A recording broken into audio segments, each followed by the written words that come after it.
So now here's an example of different bob punches, and you can see the difference is the source hole, and the size and the shape of the source hole. So this would be a draft bob, so that's going to give me a big source. This one's round. This one fits into concave really well. It's like almost like a fisheye shape. And then this one's more of like a rectangular shape. And then this one is a little more of a fisheye, kind of like the J Sharp one. And on this one, this is 3/8 by 5/8, so I've got a bigger section. And I can fit one of these other ones in there real easily. And then this one's round. And that one, I would have to see how it doesn't really go in the web. I would have to just start pushing that outer web out. So what you're going to do is you're going to go in there and you're going to just drive it in, and it's going to create a bubble on the outside.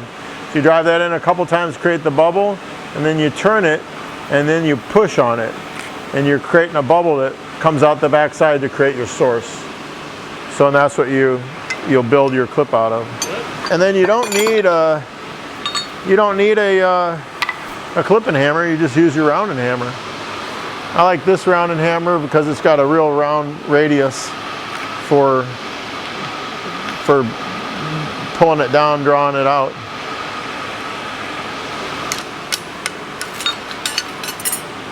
I'm going to find my mark, which is right there. I'm just going to, a couple hits, and you can see it starts to push it out a little bit. And now you're going to start to slowly push it out.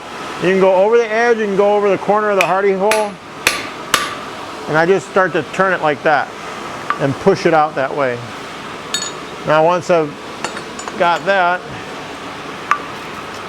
now I've got my source started. I come in the back and set it down behind where I'm going to make the clip, because you don't have that, you don't have a set, you just have a source just started to push mass out into there. So when you draw with a cross peen or a clipping hammer, you come in here and you make that, when you're hitting, you make that source, that hard edge. I've got to come right here and find where I want it to be, and I got to lift up here and hit right into the corner. So you're hitting right at, I guess that'd be like 45 degrees to the face. You want to put it. You don't want to put it back in too far. And if you do put it back in too far, you can draw it out of there. But you can feel it. You can feel that little lump. And I'm just going to, a couple hits just to set it and make that line. And then I'll start to pull it out over the edge and then pull it over and draw it out. So the first couple of hits here, I'm just hitting into the corner. And then I start to come down, and you can come back into it.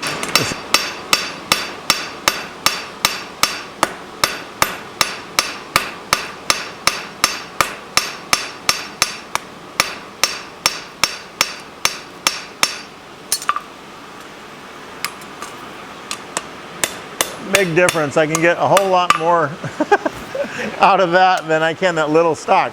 But, you know, I also destroyed the edge of my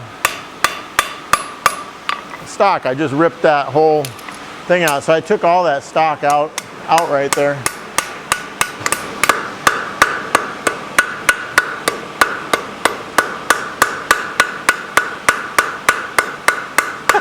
That's why the clipping hammers that I've made, I make them square, because it's square face.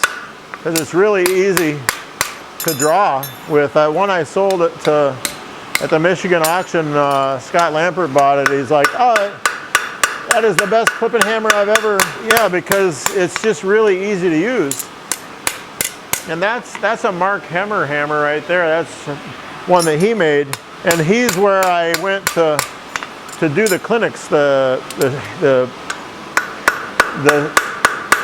learn how make the hammers. I did the clinics with him and Nathan Robertson, and he had Nathan Robertson down, and he did like a hammer clinic.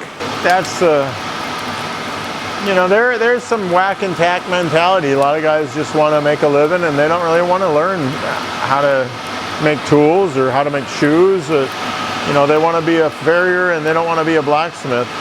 But you know, I mean, I think you can be better at your craft if you learn both. That's for sure. The horn is a die, and I'm just going to go over the horn the same way on both sides. And just forge it out over the horn. And then I look, this is my lateral side, and my toe is off. So I need the toes sitting up here. Well, the horse's foot doesn't have the toe up there. They have the toe up on the medial. So I got to take that and push it down. There we go. I'm just forging it out, just shaping. And that, you know, that's actually learning to use your horn. A lot of farriers, they don't know how to use their horn because shoes are pre-shaped, and you don't have to learn how to shape a toe. You don't have to learn how to use your horn. And they have cams and things on their anvil like that, so they don't have to know how to use the horn. Oh, you might mess the shape up, but I probably didn't have the shape that good in the first place. It was probably more in my toe bend, the initial toe bend that I made. That's a better shape right there.